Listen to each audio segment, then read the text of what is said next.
descartó declarar una emergencia en materia de seguridad por 120 días, como sí había pedido Guido Manini Ríos, candidato de Cabildo Abierto. Esta propuesta formaba parte de 12 acciones que presentó esta semana Manini Ríos, quien estimó que 200 personas serían asesinadas en Uruguay de acá hasta que suma el próximo gobierno si no se tomaban en cuenta sus sugerencias. Así que para conocer cómo recibió Cabildo Abierto la negativa del gobierno y en qué se sustentan estas sugerencias y acciones que planteó, recibimos ahora a Jorge Gómez, asesor de seguridad de Cabildo. Muy buenos días, gracias por estar aquí. Bienvenido. Perdón que ando con la voz un poco tomada, pero No pasa nada. para responder esto. Muy bien. No hay problema. Bueno, empecemos por conocer si fue una sorpresa esta negativa del gobierno o si se esperaban que iba a reaccionar de esta manera frente a las sugerencias. Primero, no puedo hacerme eco de la voz del partido en su totalidad o de la cúpula política. Nosotros estamos en la tarea de asesoría. De asesorar. Ahí va. No podemos decir que sea una sorpresa, pero tampoco vamos a adjetivar sobre eso. Bien. Me parece que la sola mención o la sola conferencia que dio Manini el día que lanzamos las propuestas no alcanza para evacuar la totalidad de dudas o la profundidad de cada una de esas cuestiones que se plantean sin debatirlas o conversarlas en otro ámbito técnico o político, como sea. ¿Entienden que faltó una instancia de esas donde Cabildo se ha escuchado más en profundidad sobre su planteo? Exacto, por ejemplo, el ítem 1, la declaración de estado de emergencia nacional de seguridad pública. Es una mención y Manini la explicó. Todos los actores que hemos escuchado han manifestado su visión sobre ese aspecto, pero lanzada la propuesta no hubo una devolución de decir, a ver muchachos, vengan, vamos a conversar en profundidad, ¿qué quieren decir con esto? Bueno, ¿qué quieren decir con esto? Bien. Bueno, puntualmente, primero aclarar algunas cosas. Nosotros en Cabildo, en el equipo asesor, que yo soy, digamos, la cara visible hasta ahora, pero hay un grupo grande de 20, 25 profesionales de distintas materias. Lo que decimos es que tenemos un observatorio de centinela sobre la observación de seguridad pública, no desde Cabildo a partir del 2020, que es cuando nos integramos, sino desde mucho antes. Entonces, estamos viviendo desde nuestra etapa en actividad pública hasta una vez que nos retiramos y continuamos en esa observación, constituido en un grupo viendo el deterioro paulatino de la realidad de seguridad. Se indicaron algunas cosas se hicieron, otras no. Un observatorio de ustedes, no está hablando del observatorio del Ministerio del Interior. Ustedes, no. Digamos, un observatorio propio para analizar la situación de seguridad. Claro, pero, a ver, tampoco es una cuestión de constitución formal. La razón es un poquito más personal por principios o valores. Esto quiere decir, nos retiramos y como jubilados decimos, bueno, vamos a disfrutar de la vida. Pero como teníamos colegas que seguían padeciendo en actividad en la policía, situaciones que no habían sido mejoradas y además la gente estaba sufriendo y eventualmente nuestros familiares en presente o en futuro, nos comprometimos un poco naturalmente a continuar y a seguir aportando. Por eso lo hicimos en el Partido Nacional cuando estábamos ahí, elaboramos el programa junto con Álvaro Garcés, y fue el programa del Partido Nacional, el compromiso con el país, y después nos fuimos al Partido Nacional y seguimos en Cabildo. Entonces, no es una cuestión... ¿Por qué se fue del Partido Nacional? Bueno, básicamente porque nosotros habíamos elaborado el programa y por una elección del presidente designó a Larrañaga y como nosotros no formamos parte del sector, creo yo que fue eso, no lo podemos saber ahora exactamente cuál fue la medida, en la elección de los mandos y los operadores de jefe de policía, etcétera, etcétera, no, ninguno fue tomado en cuenta. Entonces, fantástico, hicimos el aporte, pero nos fuimos. Esa fue la razón. ¿Se sintieron como...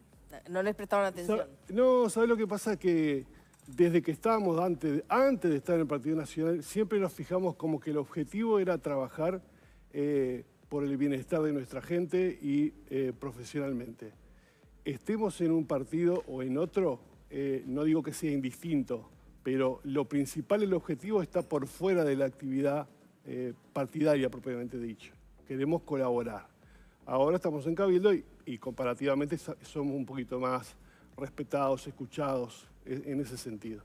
Pero me fui un poquito del tema. Sí, lo sacamos. Lo Adelante, sacamos. vuelva al diagnóstico. Entonces, la declaración de emergencia, porque hemos escuchado, no somos insensibles a lo que surge, podrá denominarse de otra forma. Ya en el compromiso del país estaba mencionado en esa terminología y en ese entonces no había una objeción propiamente dicha con el título de lo que se ponía. Pero lo que decíamos es que a partir de ese momento se tenían que dar pasos más firmes, más operativos, más intensos para revertir el deterioro paulatino que en seguridad había sufrido el país, ¿tá? Y así fuimos, ¿tá? Ahora, este hecho puntual se detona porque nosotros consideramos que la cantidad de homicidios que de alguna forma, entre comillas, nos estamos acostumbrando los uruguayos a ese volumen desde hace mucho tiempo, no solo en este periodo, sino en el anterior, motiva de que en algún momento, hablando mal y pronto, hay que trancar la pata y decirles, hasta ahora las medidas que hemos tomado para prevenir este delito no han sido las adecuadas. Ahí podía hacerse dos lecturas. La primera es, Cabildo es consistente en este planteo porque haber reclamado que se cumpla con el compromiso por el país y este punto del compromiso por el país, como es la de decretar la emergencia en seguridad, lo ha reclamado durante todo el periodo. Entonces, en ese sentido es consistente. Ahora, la forma en que lo hace se cuestionó de oportunismo electoral, en la medida de que, bueno, ahora lo estamos haciendo o lo hacen con conferencia de prensa, con presentación de documentos a 2 meses y medio de la elección. ¿Qué responde a eso?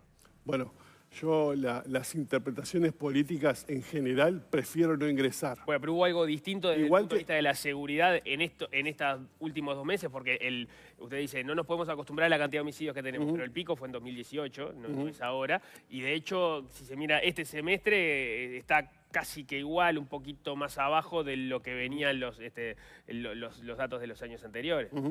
Bien, primero que nada, ayer escuché a Martín Lema que estuvo acá. Yo comparto en un 90% todo lo que dijo Martín con respecto a los guarismos mejorados en materia de seguridad. Nosotros lo atribuimos esa mejora a que se han cumplido en parte lo que se había elaborado o planificado. Algunas cosas no. Y los guarismos que se han mejorado son sobre todo en delitos contra la propiedad, hurtos, rapiñas, abigeato. Pero el delito contra la persona y fundamentalmente el homicidio, yo siempre pongo este ejemplo, si a ti te roban, te rapiñan, en algún momento si no te lastimaron vas a recuperar lo que te robaron. Pero no es incongruente, ese fue el término que utilizó para comparar, no es incongruente considerar que el delito de homicidio es el único que es irreversible. Entonces, merece una declaración y puntualmente voy, ¿por qué detona esto? Que el fin de semana que hubieron 8 homicidios en un fin de semana. Entonces, está bien, fuimos tolerantes, fuimos comprensivos porque la dificultad es múltiple a la hora de abarcar la seguridad, pero en algún momento tenemos que marcar la cancha y decir, muchachos, está todo bien, le hemos llevado propuestas, las han considerado algunas, otras no, bien. Pero en algún momento hay que ponerse mucho más intenso operativamente. Entonces, ese fue el mojón, es decir, ustedes no hubieran presentado estas propuestas si no hubiera pasado ese fin de semana de los 8 homicidios. Bueno, hay una historia, ¿no? O sea, cuando nosotros consideramos las situaciones de seguridad, las consideramos, por un lado, globalmente, en la evolución delictiva general del país, pero al otro lado también puntualmente en algunas particularidades del delito. No puedo aventurar futurología y saber responder tu pregunta cabalmente, qué hubiésemos hecho si eso no hubiese ocurrido. Lo que quiero decir es que desde nuestro punto de vista en el equipo asesor, esta situación la hemos ido alertando a lo largo del periodo permanentemente y eso motivó que Manini muchas veces ha ido al ministerio, algunas veces con documentos, otras veces telefónicamente, haciendo saber su inquietud ante los diferentes ministros que han habido, y eso eventualmente habrán sido tomados en cuenta, otros no. O sea, algunas cosas, por ejemplo, cuando estuvimos en la mesa de interpartidaria... Yo para ahí, justamente. Sí, cuando estuvimos en la mesa, hay una particularmente que, digamos, particularmente fui yo el que se la propuse a la mesa, y fue esta. El nivel y cantidad de homicidios que hay en el país ya justifica, ¿tá?, una creación de una dependencia especializada para atender esta problemática a nivel de todo el país. Yo lo... ¿Terminó? Te redondeo, perdón. te redondeo. Eso fue tomado nota, no estaba en las propuestas en general, pero como Sanjurjo tenía una línea en atención preventiva con los interruptores, se creó posteriormente la Dirección de Homicidios para atender específicamente. Eso que fue, subsanó un problema que se había originado en el Frente Amplio cuando disolvió y repartió en las 4 zonas la Dirección de Homicidios. Entonces, el nivel de aclaración de homicidios ha aumentado. Esos son los equipos que ahora están trabajando directamente con los fiscales, con equipos sostenidos, y ellos han hablado de que han dado mejores resultados. Eso, por ejemplo, es una de las cosas que a veces decimos, es fantástico, muchachos, está todo bien. Son ideas que eventualmente nosotros hemos propuesto y que eventualmente después surgen como nacidas del Ministerio del Interior, y bienvenido, ¿no? Vamos a procurar buscar la autoría intelectual, es beneficio de todos. Voy a retomar lo que decía Nico de esta eventualidad, de si hay un rédito electoral por esta acción de Cabildo, y es difícil interpretar que no, porque faltan 2 meses para las elecciones, porque es el tema que más le importa a la ciudadanía, y porque en la administración, si bien el compromiso por el país estaba planteado desde el año 2019, en la administración han habido ciertos mojones que le hubiesen permitido a Cabildo ser tan categórico como está haciendo a 60 días de votar. Por ejemplo, la muerte de Larrañaga. Era evidente que ahí iba a haber un giro en la conducción de la seguridad, y ahí capaz que permeaba más, decir, hay que ser categórico con esto, hay que tener esta firmeza, tenemos que declarar una emergencia, estas son nuestras 12 medidas, estuvo la mesa multipartidaria de Sanjurjo, ahí tampoco dijeron, esto es una emergencia, vamos a hacer esto. Entonces, perdón, hace un poco de ruido, ¿no? está bien. No le quiero decir que no es genuino, que fue la palabra que usé con Martín Lema, Sí. porque puede ser genuino y se sustenta lo que ha sido la retórica de Cabildo en toda la administración, pero tuvo oportunidades para ser así de categórico y no lo hizo, y lo hace ahora a 60 días de la elección. Bien. Tiraste una serie de fundamentaciones en la justificación de lo que estás diciendo, que de por sí daría para responderte muy en profundidad cada uno, lo podemos hacer después para responderte puntualmente, porque hay muchas cosas de las que dijiste que eventualmente estoy de acuerdo, no en el aspecto electoral, pero eso es mi opinión. Bien. Yo no puedo evaluar y no la conozco la posición política de por qué se establece ahora. Sé la posición técnica de por qué es necesario instaurarla ahora. Que no responde, como detonador sí es los 8 homicidios del fin de semana, pero el detonador es la preocupación hacia el futuro. ¿Ah?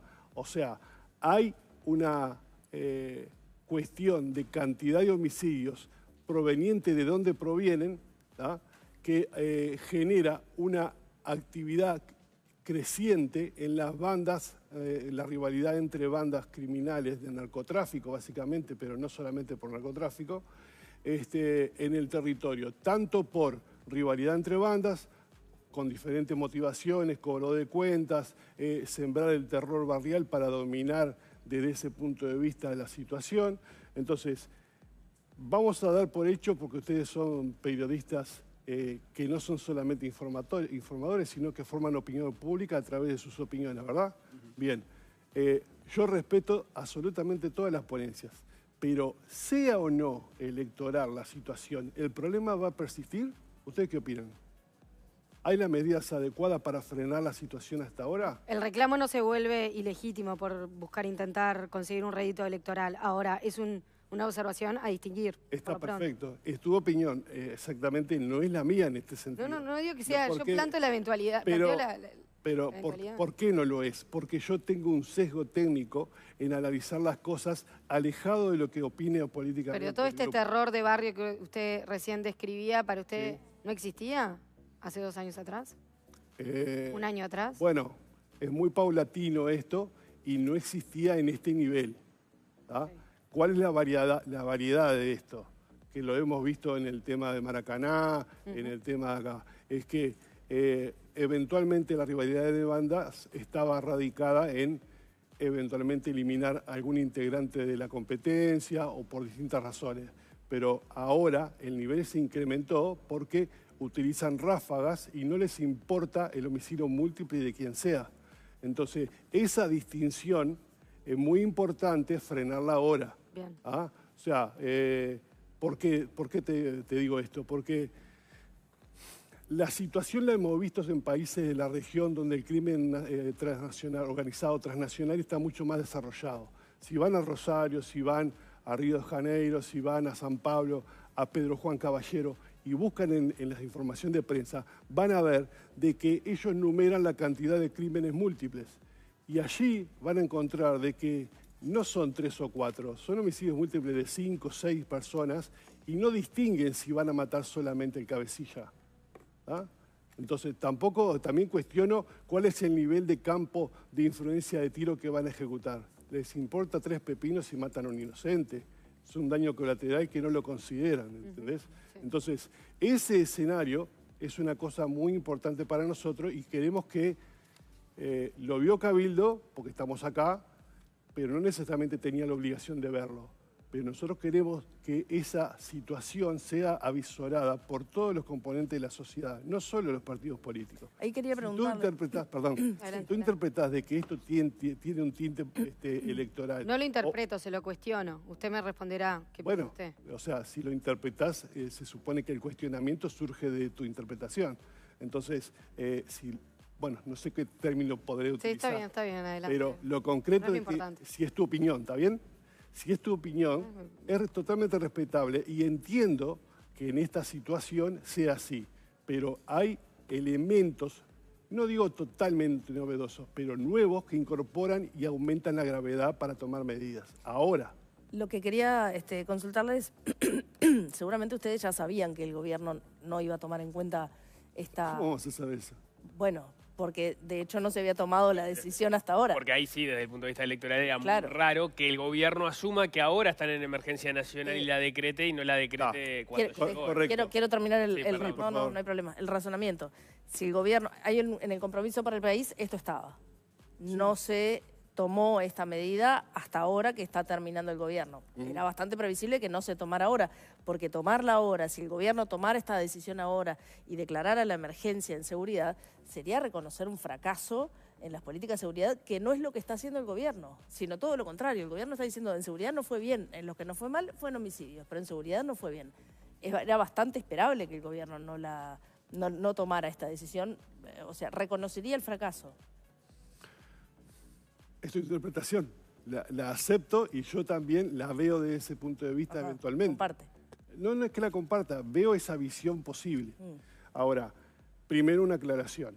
En la declaración de emergencia de aquel entonces, de hace 5 años atrás, había medidas planteadas que se llevaron a cabo con la LUC y que derivaron en aspectos de seguridad para la propia actividad de la policía, que es innegable y los propios policías lo experimentan.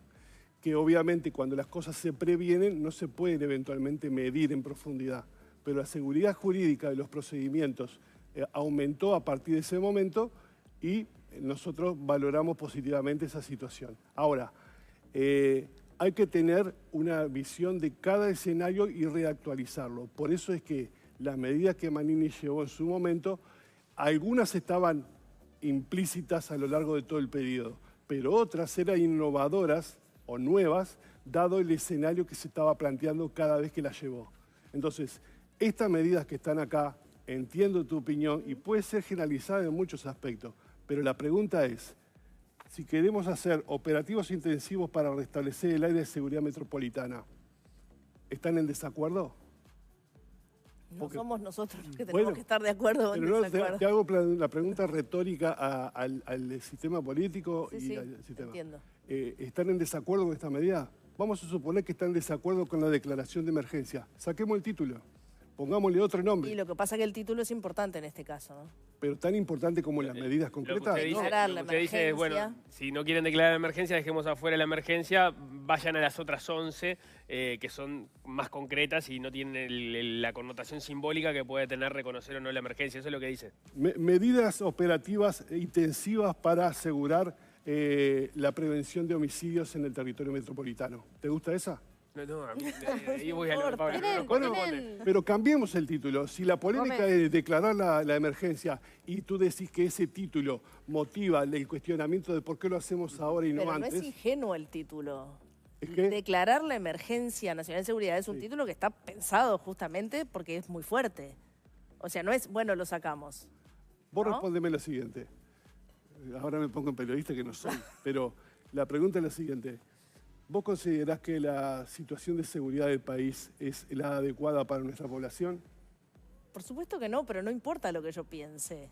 ¿Cómo sobre que esto. no? O sea, que importa lo que piensan quienes toman las decisiones. Sí, justamente, pero las decisiones se toman en base a la opinión pública que tú también repercutís en la difusión. Entonces, a mí me importa mucho tu opinión y la de ustedes a la hora de llevar a cabo estas medidas. Pero me parece que a nadie, por ejemplo, un dato, un homicidio más por día, ninguna persona puede decir que eso es aceptable. Totalmente de acuerdo. Bueno, de ahí a que el gobierno tome o no tome esta declaración, que, insisto, no es decir el estado de emergencia nacional en seguridad pública, es fuerte, no es una cosa más que decir, bueno, la sacamos. Es una Bien. decisión poner eso sobre la mesa. Vamos a ponerlo en estos términos. Manini arrojó un número que es una proyección estadística dado la evolución que has tenido hasta este momento en la cantidad de homicidios. 200 muertos. Bien. Las estadísticas del propio ministerio arrojan que casi el 50% de esa cantidad de homicidios se deben a rivalidades entre bandas o relacionadas con narcotráfico. ¿Está bien? Bien. Vamos a pensar lo siguiente.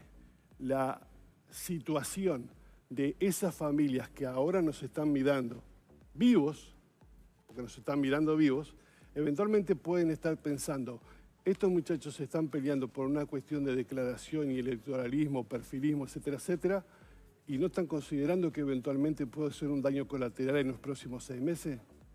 Entonces, a mí me parece sumamente importante tomar medidas operativas para atacar esta problemática en el territorio, pero no esporádicamente. La medida es esa, no esporádicamente y pacificamos Villa Española y mantenemos la intervención por una semana. Hay 5 áreas nosotros determinamos para atacar el territorio en forma intensa, perdurable, y la declaración dice por 180 días mínimo. Eventualmente, si funciona, lo podremos perdurar. Y antes de cerrar, porque ya tenemos que ir cerrando. Por favor, me quedo con las ganas. No, esas 5 esas 5 medidas para aplicar en territorio. 5 zonas. 5 zonas, ahí está. Pero las medidas en territorio, ¿cómo bajarían a tierra? ¿Qué es lo que piensan que estaría ocurriendo de excepcional en esos 180 días? Bien. Es una pregunta muy larga para responder, dado el tiempo que me decís, pero te lo voy a poner en este plano. Hay zonas de Montevideo, pero algunas del interior también, que nosotros determinamos que no coinciden exactamente con jurisdicciones seccionales y no coinciden exactamente con los límites barriales. Son zonas donde se agrupa la violencia y la idiosincrasia de solucionar las cosas por disparo de arma de fuego, apuñalamientos, no solamente homicidios, sino lesiones personales. Y básicamente lo sacamos eso de que las estadísticas de ACE han demostrado de que no solamente han aumentado los homicidios, sino también la cantidad de heridos. Entonces la violencia es generalizada en ese tema. En esas zonas lo que nosotros decimos es que no alcanza con solamente patrullar y reprimir. Perdón, no alcanza con solamente patrullar y disuadir las actividades por una semana. Se necesita una presencia permanente y potenciar desde el punto de vista de la represión en todos los aspectos, cuando el hecho recién ocurrió, para detener a los autores, o la parte de investigación, pero también la información y habilitar las líneas para que los vecinos de bien de esos barrios trabajadores puedan hacer llegar la información reservada para dominar esa situación. Gómez. Entonces, se necesita un desembarco intenso en el territorio y estoy seguro de que pasó en Villa Española, pasó en el Cerro Norte. Una vez que hay un operativo, eventualmente de una semana, el barrio se pacifica. Entonces, necesitamos una declaración de emergencia, ya no sé cómo llamarlo, ¿para qué? Para mover recursos económicos para apoyar logística y en medios materiales para perdurar ese dominio territorial que es lo que se perdió. Sí, perdón. Sí, no, disculpe porque tenemos que cerrar. Antes de que Manini presentara estas medidas, Cabildo Abierto calculó 2 cosas. Uno, ¿cuánto le iba a salir al Estado y de dónde iban a sacar los recursos para financiarlos? Nosotros te doy una pauta que me parece sumamente importante. Primero, los recursos están en el caso que se haga una declaración similar a la pandemia cuando se decretó la emergencia sanitaria, porque eso mueve el Sistema Nacional de Emergencias y los recursos que tiene reservado para atender no solamente desastres causados por la naturaleza, sino situaciones humanas que afectan daños y personas. Eventualmente, si eso no se ajustara, hay otra posibilidad y Sanjurjo la ha utilizado en ese sentido, que son los interruptores de violencia, ¿verdad? Hay un préstamo del BID de 10 millones de dólares, de los cuales 2 millones fueron destinados al sistema de interruptores. Bueno, vamos a suponer de que no cancelemos la estrategia en ese sentido, de prevención social del delito que está intentando Sanjurjo. Bien, eso quiere decir que nos quedan 8 millones de dólares más para atender la prevención de homicidio, que es justamente el detonante de esta situación. Ahí habría eventualmente unos recursos como para solicitarle al BID. ¿Cuánto le saldría al Estado financiar esto? Nosotros no lo hemos cuantificado porque las propuestas han surgido desde el punto de vista de la seguridad pública y no hemos abarcado el aspecto económico. Ahora, si así como fue eventualmente, entre comillas, sorpresa para el Ministerio de Economía el surgimiento de la pandemia, consideremos esto como una pandemia en seguridad y detonemos el mismo mecanismo económico para surtir de insumos. Muy bien. Jorge Gómez, asesor de seguridad de Cabildo Abierto, muchas gracias. Muchas gracias, fue un agrado estar acá. Muchas gracias. Y solo como